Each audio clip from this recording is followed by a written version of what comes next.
동영상은 제주도 서귀포시에 있는 들빛교회의 2023년 3월 26일 일요예배 설교 동영상입니다.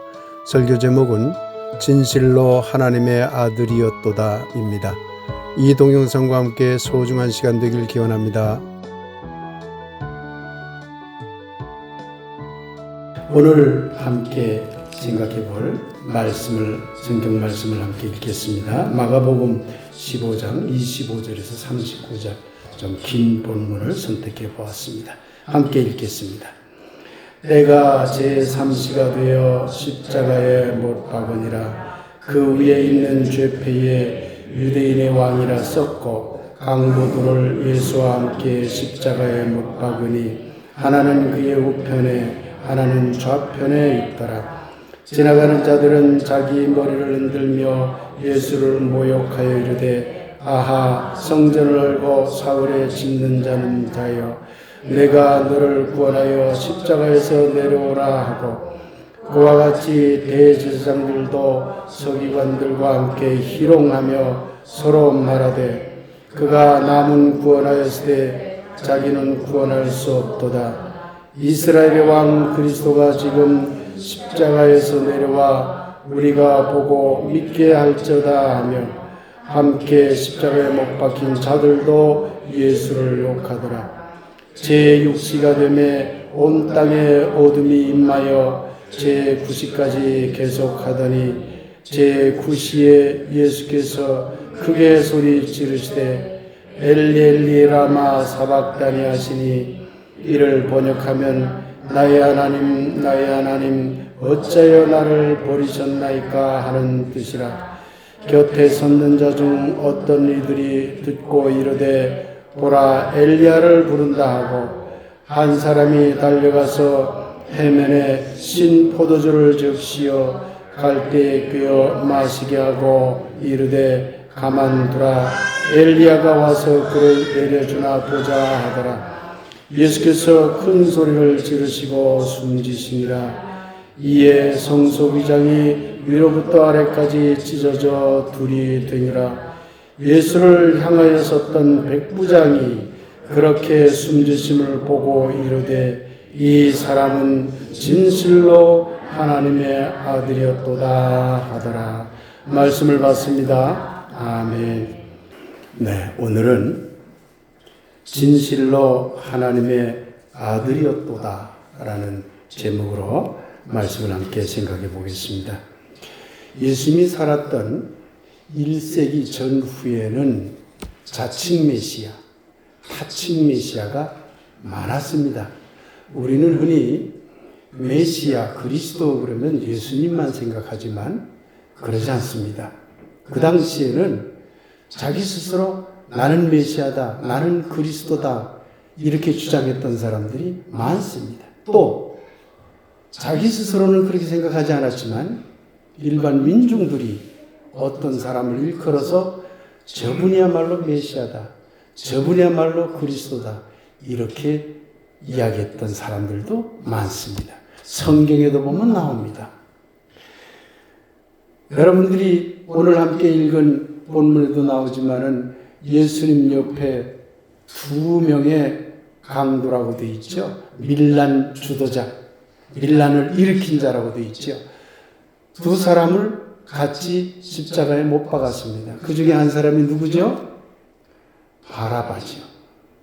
바라바. 그런데 이 바라바는 민중들이 메시아라고 불렀던 사람입니다. 그러니까 십자가에 나사렛 예수라는 그리스도도 못 박혀 있었던 것이고 바라바라는 메시아 그리스도도 십자가에 못 박혀 있었던 것이죠. 그런데 공교롭게도요, 그 바라바의 이름이 뭔 줄 아세요? 예수입니다. 그래서 예수 바라바와 나사렛 예수가 함께 못 박혀 있었던 것이죠. 성서에 나옵니다. 예수님도 성서에 나오는 메시아죠. 또 사도행전에 보면 두다라는 메시아가 있었다는 기록이 나와요. 두다. 그뿐만이 아닙니다. 갈릴리에 유다가 있었다는 기록도 또 나옵니다. 갈릴리에 유다라는 메시아가 있었느니라 성경에 나옵니다. 그러니 예수님만 메시아가 아니었던 거죠. 세례 요한도 메시아라고 사람들이 불렀습니다. 그런데 성경 외에 다른 역사서 문헌에도 그 당시에 유대 땅에 메시아라고 일컬어졌던 사람들이 많았음을 기록해 놓고 있습니다. 요세푸스라는 역사학자가 쓴 유대인 전쟁사나 유대인 고대사라는 책 등에 보면 페레아 시몬이라는 메시아가 나옵니다. 메나헴이라는 메시아가 나옵니다. 기살라의 요한이라는 메시아가 나옵니다. 요나단 위바라는 메시아가 나옵니다. 바르 코코바라는 메시아가 나옵니다. 이외에도 다양한 메시아 이름들이 나옵니다. 그런데 예수님을 제외한 나머지 모든 자칭 타칭 메시아들의 공통점이 있었습니다. 예수님과는 전혀 다른 공통점이 있었습니다. 그게 뭐냐면 첫째, 유대민족의 생존을 위해 이들은 싸웠죠. 유대민족의 생존을 위해 폭력을 사용한 승리를 원했습니다. 그래서 로마와 전쟁을 했고 민중의 폭동을 일으켰고 다 그랬던 사람들입니다. 폭력적인 구원을 다 믿었죠. 하나님의 종말론적인 폭력적 심판과 구원을 확신했습니다. 이 모든 다른 메시아들이 그랬다는 얘기입니다. 그러면 예수님은 어떤 메시아였을까요? 어떤 그리스도였을까요? 오늘 마가복음 15장 이 말씀을 읽어보면 예수님은 어떤 메시아였을까라는 것을 우리가 알아낼 수가 있습니다. 백부장 이야기죠. 백부장이 어떤 사람이죠? 로마 군인입니다.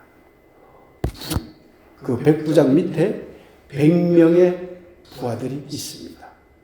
굉장히 중요한 로마 군인 중에 장교입니다. 현장 지휘관입니다. 어떤 상황이 있을 때 그 상황을 가장 잘 파악하고 그 상황의 모든 것을 지휘하고 그 모든 내용을 정확하게 파악하는 유일한 사람이었죠. 전체를 총괄하는 현장 지휘관이 백부장이었습니다. 그런데 백부장은 오늘 본문에 나오는 백부장은 예수님이 빌라도 법정에서 재판받을 때부터 예수님이 십자가에서 죽을 때까지 모든 것을 계속해서 쭉 지켜본 사람입니다. 그리고 그 일을 지휘하고 주도했던 사람입니다. 이걸 잘 아셔야 됩니다. 재판받을 때부터 예수님을 군인들이 붙잡고 가서 재판받을 때부터 골고다 산으로 십자가를 지고 끌고 가는 데서부터 마지막 죽을 때까지 끝까지 지켜본 현장 지휘관이 오늘 본문에 나오는 백부장입니다. 그 상황을 가장 잘 알았던 그런 로마인이었죠. 그는 부하들이 예수님에게 자색 옷을 입히고 왜 자색 옷을 입혔는 줄 아세요? 자색은 혹시 아세요? 자색은 황제의 옷입니다. 황제. 예수님을 놀리려고 한 거예요. 그런데 여기에 굉장히 중요한 의미가 있어요. 조금 이따 풀어드리겠습니다. 자색 옷을 입히고 가시관을 씌우고 머리를 때리고 침을 뱉고 전하는 신용하며 부하들이 놀리는 것을 지켜보았습니다. 백부장은 부하들이 그렇게 하는 일을 지켜봤죠. 그리고 부하들이 예수님에게 십자가를 지우고 골고다 언덕으로 끌고 가며 채찍질하는 것도 지켜봤고 마침내 못 박는 과정도 다 지켜보았습니다. 그걸 지휘했죠. 지나가는 자들과 대제사장들과 또 서기관들, 심지어 함께 못 박힌 자들이 예수님을 보고 모욕하고 조롱하는 것도 지켜보았습니다. 그런데 제9시, 성서에 나오는 9시는 유대인 시간으로 9시입니다. 우리나라 시간, 오늘날 시간으로 치면 오후 3시가 됩니다. 오후 3시쯤에 예수님이 엘리 라마 사박단이라는 말을 한 후에 죽는 것도 지켜보았습니다. 그런데 이 모든 과정을 지켜본 백부장이 한 말이 너무나 놀랐습니다. 그 과정을 다 지켜본 백부장이 이 사람이야말로 진실로 하나님의 아들이었도다. 여러분, 이 말이 어떤 의미를 가진지 아십니까? 백부장이 이 사람은 진실로 하나님의 아들이었도다 라고 고백한 이 말의 뜻을 올바르게 이해하려면 그 당시 하나님의 아들, 신의 아들이라는 말이 어떻게 쓰였는지를 알아야 됩니다. 백부장은 신의 아들, 하나님의 아들이라는 말을 어떻게 이해하고 있었을까? 그걸 먼저 알아야 됩니다. 그 당시에 1세기 유대는 로마 제국이 지배하고 있었습니다. 로마가 세계 최강의 제국이었죠. 그런데 로마 사회에서 하나님의 아들, 신의 아들이라고 부를 수 있었던 유일한 사람이 있었어요. 예수님 아닙니다. 그게 누군가요? 그게 로마 황제입니다. 로마 황제는 하나님의 아들이라고 불렸어요. 신의 아들이라고 불렀습니다. 그러니 백부장은 로마 사람이에요. 로마 황제의 부하예요. 그리고 자기 밑에 부하를 거느리는 로마의 현장 지휘관이에요. 그는 하나님의 아들이라는 말이 어떻게 쓰인다는 걸 너무나 잘 알았던 사람이죠. 황제에게만 쓰이는 말이다. 그 황제가 자색 옷을 입지요. 자색 옷을 입은 사람에게만 쓰이는 말이라는 것을 잘 알았던 사람이죠. 너무나 잘 알았던 사람이죠. 그런데 그런 백부장이 예수님을 보고 하나님의 아들이라고 고백한 겁니다. 그것도 진실로 하나님의 아들이었도다. 그렇게 고백한 겁니다. 이 말을 어떻게 이해해야 할까요? 백부장은 본래 로마 군인으로서 로마 황제처럼 무소불위의 강력한 통치권을 가지고 그 강력한 힘을 언제든지 누구에게든지 휘두를 수 있고 또 휘둘러온 사람을 신의 아들, 하나님의 아들로 생각해왔던 사람입니다. 그런데 그런 그가 강력한 황제가 아니라 너무나 약한 예수님을 향해 이 사람이 진실로 하나님의 아들이었도다라고 말한 것입니다. 이 백부장의 고백은 매우 위험한 말입니다. 황제는 하나님의 가짜 아들이고 예수님이야말로 진짜 하나님의 아들이라는 고백이 되기 때문에 그렇습니다. 이거 목숨을 걸고 한 고백이에요. 진실로 하나님의 아들이었다는 말은 뭡니까?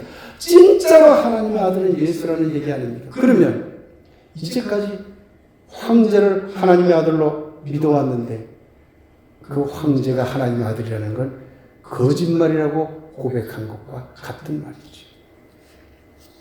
백부장은 강력한 힘을 가진 황제가 아니라 그저 폭력을 당하고 있는 약하고 약한 예수에게서 권위적인 위험으로 가득 찬 황제가 아니라 처참하게 폭력을 당하고 있는 예수에게서 자존감이 월등하여 자색 옷을 입고 많은 부하를 거느렸던 황제가 아니라 모욕과 욕설을 당하는 예수의 모습에서 그런데 처참하게 폭력을 당하면서도 자기가 믿는 신에게 하나님 이 시간 여기 오소서 저 원수들을 물리쳐 주시옵소서라고 기도한 것이 아니라 하나님 어찌하여 나를 버리셨나이까? 라고 기도하는 예수를 보면서 도리어 이 백부장은 하나님의 아들의 참 의미를 찾았던 것입니다. 폭력이 난무하던 당시 로마 지배체제, 또한 전쟁에서의 승리를 이끌어주는 강력한 신을 믿던 1세기 당시 사회에서 백부장은 그 어떤 폭력도 거부한 채 도리어 폭력을 당하는 예수를 보면서 또한 폭력적으로 와서 예수를 구원하는 하나님이 아니라 그런 폭력적 상황에서 묵묵히 전혀 폭력적인 구원을 행하지 아니하는 그런 하나님을 믿고 있는 예수를 보면서 진심 어린 마음으로 예수를 향하여 진실로 하나님의 아들이었도다 라고 고백한 것이라 여겼습니다. 어쩌면 비폭력으로 대응하는 연약한 예수의 모습에서 도리어 황제를 능가하는 위대하고 강렬한 에너지를 느낀 것이 아닌가라는 생각이 듭니다. 우리 성서에 보면 많은 폭력들이 기록되어 있습니다. 그런데 그 폭력에 대처하는 방법이 시기별 신앙에 따라 다릅니다. 저 출애굽에서부터 시작해서 바빌론 포로기 이전까지는 역사 안에서 이 땅에서의 활동을 어떻게 보았느냐? 인간의 폭력적인 활동을 통해서 구원을 얻는다고 믿었어요. 그리고 하나님도 이 땅에 와서 적들을 쳐부시고 적들을 죽이고 적들을 파멸시키는 폭력적인 활동을 통해서 구원한다고 믿었어요. 이 당시에는 역사밖에 구원의식은 없었습니다. 그런데 바로 바빌론 포로기 이후에서 예수님 때까지의 신앙은 또 달랐습니다. 인간의 폭력적 활동을 통해서 구원을 얻는다고 믿었어요, 여전히. 그런데 하나님은 이 땅에서 폭력적 구원을 하지 않는다고 믿었죠. 그렇게 믿을 수가 없었죠. 왜? 하나님을 잘 믿어도 계속 폭력을 당했으니까, 유대민족들이. 그러니 도리어 다니엘의 새로운 대답을 통해서 하나님은 종말이 때에, 마지막 때에 저 하늘에서 많은 사람들을 심판하고 그들을 지옥에 보내는 폭력적인 구원을 통해서 많은 사람들을 구원한다고 믿었습니다. 이게 예수님 때까지, 바빌론 포로기에서 예수님 때까지의 유대민족의 신앙이었습니다. 그런데 예수님은 이 땅에 오셔서 역사 안에서, 이 땅에서 그 어떤 폭력도 인간을 구할 수 없다. 인간은 오로지 비폭력적인 활동을 통해서만 스스로를 구할 수 있다고 외쳤고 실천했습니다. 동시에 하나님은 그 어떤 경우에도 폭력적 심판을 하지 않으신다. 하나님은 폭력이 없는 분이다. 그래서 종말론적인 폭력적 그런 심판 사상을 거부했죠. 그런데 안타깝게도 예수님이 돌아가시고 나서 새롭게 생겨난 종교인 기독교는 이 땅에서의 인간의 폭력적 활동을 용인했습니다. 예수님의 뜻과 너무 멀어져 버린 것이죠. 예수님이 언제 폭력을 행하라고 했습니까? 그런데 기독교가 앞장서서 폭력을 행해왔죠. 그러고는 죽어서도 하나님이 폭력적인 심판을 한다고 무의식 중에 폭력적 심판 신앙을 심어줘 버렸습니다. 기독교는 완전히 예수님을 배반해 버린 것이죠. 그나마 진보적인 그런 진취적인 교회들은 이 땅에서의 폭력을 거부했습니다. 그런 교회들도 여러분도 많이 보았죠? 그런데 놀랍게도 그렇게 비폭력적인 활동을 통해야만 구원을 이룰 수 있다고 해서 이 땅에서 평화와 사랑을 실천하는 교회들도 그들의 기도를 들어보면 종말의 때에 하나님이 오셔서 이 땅의 모든 원수들을 물리쳐 주시고 심판해 주시옵소서라는 기도를 서슴지 않고 합니다. 결과적으로 역사 밖에서의 하나님의 폭력적 활동을 갈구하고 있는 것입니다. 잘못된 기독교죠. 그러면 우리는 어떤 그리스도인들이 되어야 하겠습니까? 역사 안의 폭력들에 대해 폭력으로 대응해야 되며 그 근거를 역사 밖에 하나님과 예수님의 폭력적 구원에 두는 그런 신앙을 따라야 하겠습니까?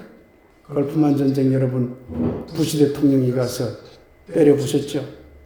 그거 폭력으로 대응하고 폭력적 구원을 믿는 신앙 행태입니다.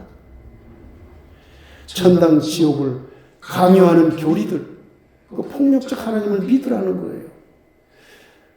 예수 안 믿으면 지옥 가서 영원히 벌 받아요. 그 말은 뭡니까? 하나님이 너를 폭력으로 죽일 거야 영원히. 하나님은 아주 나쁜 그런 신으로 만들어버리는 교리예요. 그 교리는. 하나님은 사랑의 신이 아니다라는 교리예요. 그 교리를 믿어서는 안 되는 거예요. 역사 안의 폭력들에 대해 비폭력적으로 대응해야 하지만 그러나 우리가 그 나쁜 놈들을 처벌할 수 없으니 그 처벌은 하나님이 저 죽음 위에 종말에 가서 그들을 다 때려 부셔 줄 것이다. 이렇게 믿는 신앙도 틀린 것입니다. 진보적인 교단에서 이런 신앙을 믿는 사람들이 의외로 많아요. 예수님의 신앙은 앞서 말씀드렸듯이 역사 안의 폭력들에 대해서도 비폭력으로 대응해야 하며 동시에 역사 밖에서도 하나님이나 예수님이 그 어떤 폭력도 행하시지 않는다는 사실, 비폭력적인 구원을 믿는 신앙, 이것이 바로 예수님의 신앙이었습니다. 이 중에서 어떤 신앙을 가진 그리스도인들이 되어야 할 것인가라는 그 질문에 대한 대답은 명백합니다. 우리가 나사렛 예수의 정신을 따른다면 역사 안에서도 비폭력적이어야 하며 역사 밖에서도 하나님과 예수님의 비폭력적인 구원을 믿어야 할 것입니다. 그것이 예수님의 십자가 정신이기 때문입니다. 예수님의 삶을 통해서 우리가 배워야 할 것은 예수님의 삶을 따르려고 하는 참 그리스도인들이라면 세 단계의 대응 방안을, 폭력에 대한 대응 방안을 가지고 살아야 될 줄로 생각을 합니다. 첫째 단계는 지금까지의 잘못된 신앙을 거부하는 단계입니다.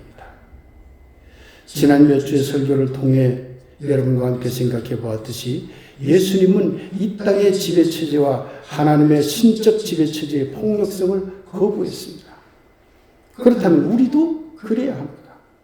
이 땅의 모든 역사 안에서 벌어지는 각종 지배체제의 폭력들은 물론 종말론적인 하나님의 폭력적 구원 신앙도 거부해야 합니다. 둘째 단계는 바로 우리들의 의식을 끌어올려야 하는 단계입니다. 예수님은 제자들과 민중들에게 모든 고통의 원인이 무엇인지를 각종 비유를 통해 밝혀주었고 그들의 민중의식을 높이기 위해서 부단히 가르치고 깨닫도록 했었습니다. 우리도 그래야 합니다. 우리도 이 세계의 모든 고통에 예민해야 되고 무관심하면 안 됩니다. 나 몰라라 하면 안 됩니다. 예민해져야 됩니다. 개인적인 고통에만 예민할 것이 아니라 이 사회가 가진 고통들, 어려움들에 예민해져야 되고 이 지구촌이 가진 고통들에 대해 예민해져야 되고 먼 나라의 고통들에 대해서도 예민해져야 돼요. 그게 예수님의 뜻이기 때문에 그렇습니다. 그런 고통에 예민해져야 할 분들은 그런 고통을 극복할 지혜를 우리 스스로 키워나가야 합니다. 그것이 민중의식을 높이는 길이지. 깨어있는 민중이 많아질수록 폭력이 설 자리는 없어지지만 반대로 민중의 의식이 흐려질수록 폭력적인 지배 체제를 가진 권력자들은 환호한다는 점을 잊지 말아야 합니다. 우리가 깨어있지 못하면, 국민이 깨어있지 못할수록 지배 체제를 강화하려는 권력자들은 좋아한다니까요. 폭력으로 대응하면 그런 폭력적 지배자들은 얼씨구나 좋아합니다. 왜? 폭력으로 대응했으니까 폭력으로 가서 짓밟아버리면 되거든요. 그러나 민중이 비폭력적인 생각으로 항상 깨어있는 민중이 불어나면 그런 민중들을 향해서 폭력을 가진 지배체제도 폭력을 가할 수가 없어요. 그것을 그런 나쁜 권력자들은 가장 두려워하는 겁니다. 그러니 민중은, 우리 국민은 스스로 깨어있어야 합니다. 세 번째 단계는 비폭력적인 일들을 구체적으로 실천해 나가는 단계입니다.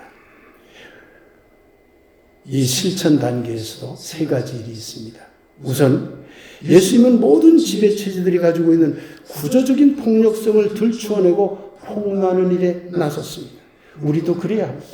제가 어저께 모든 예배 준비를 마치고 잠시 쉬면서 저녁 늦은 시간에 EBS의 위대한 수업이라는 강의를 듣고 잠을 잤습니다.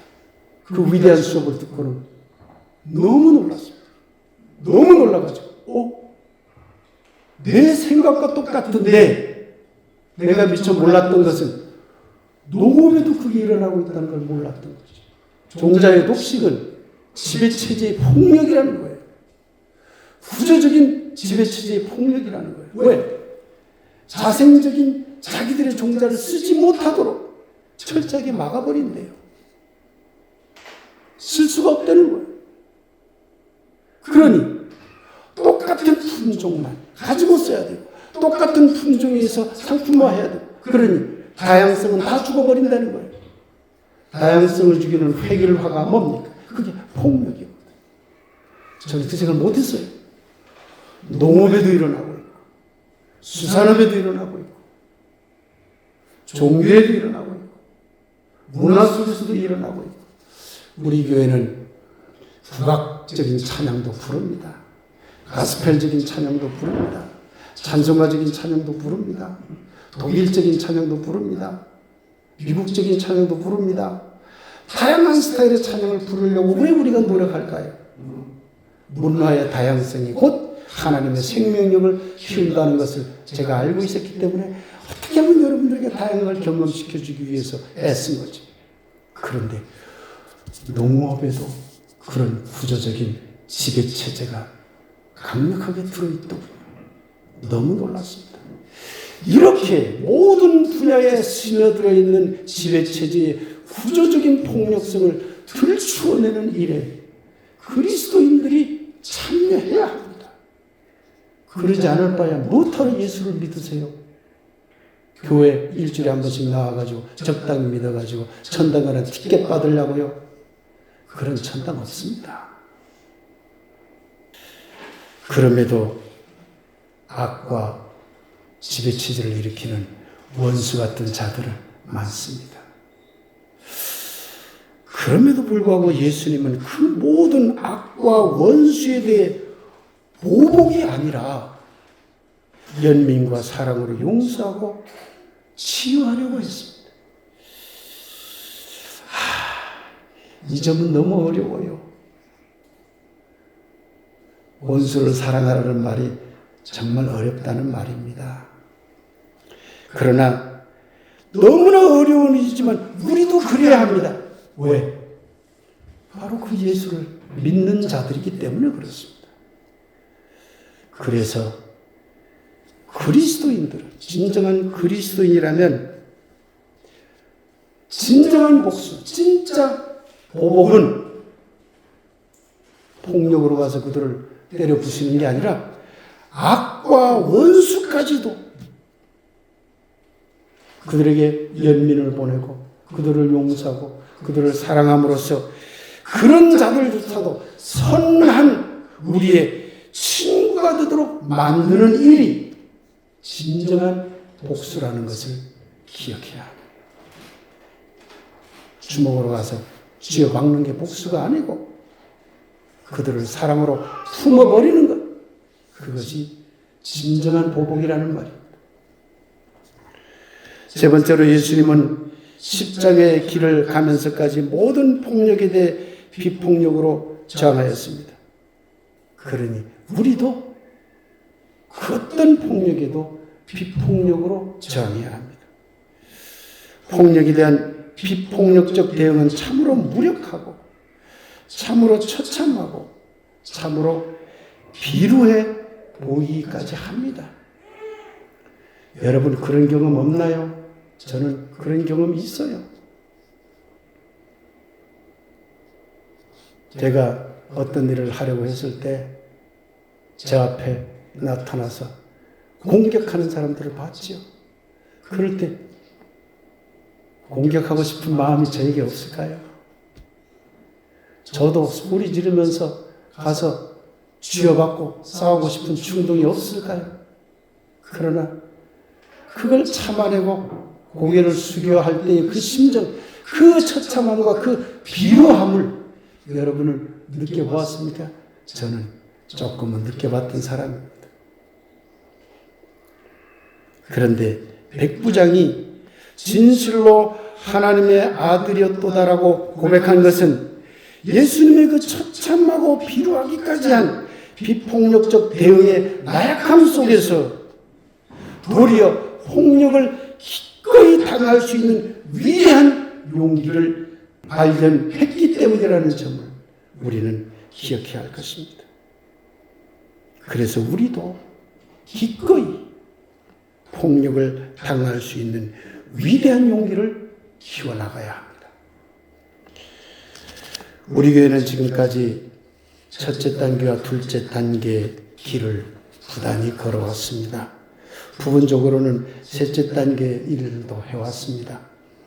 그러나 아직 셋째 단계로 충분히 나아갔다고 하기는 어려울 것입니다. 앞으로 우리 교회가 해야 할 과제 중에 하나라고 여겨집니다. 교회 차원에서 또는 개인적으로 실천 가능한 일들을 교우 여러분이 자율적으로 서로 만나서 이야기를 나누며 찾아 나갔으면 합니다. 사랑하는 여러분, 예수님은 모든 폭력을 거부하였고 하나님의 폭력적 구원도 믿지 않았습니다. 그런데 예수를 믿는다고 하면서도 도리어 폭력적인 힘을 믿는 그리스도인들이 의외로 많습니다. 그들은 대부분 하나님과 예수님의 종말론적인 폭력적 심판과 구원을 목소리 드높여 간구하기까지 합니다. 이래서야 되겠습니까? 사랑하는 이 땅의 참 그리스도인 여러분, 여러분은 역사 안에서의 모든 폭력은 물론 역사 밖 종말의 때의 하나님의 폭력적인 심판에 의한 구원도 거부하리라 믿습니다. 여러분은 스스로 이 땅의 작은 그리스도들이 되어야 한다는 민중의식을 키워나가리라 믿습니다.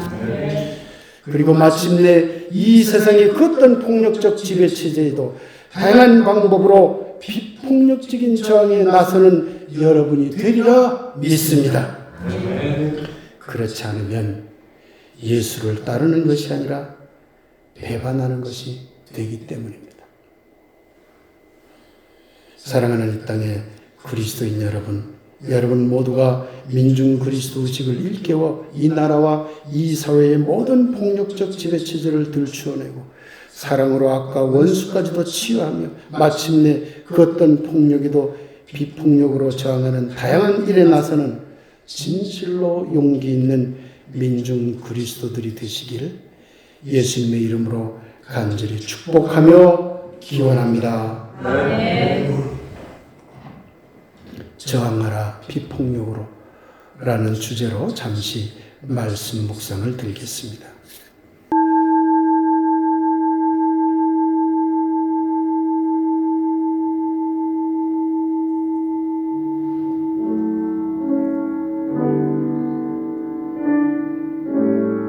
깨어나라 민중 그리스도들이여, 깨어나라 민중 그리스도들이여.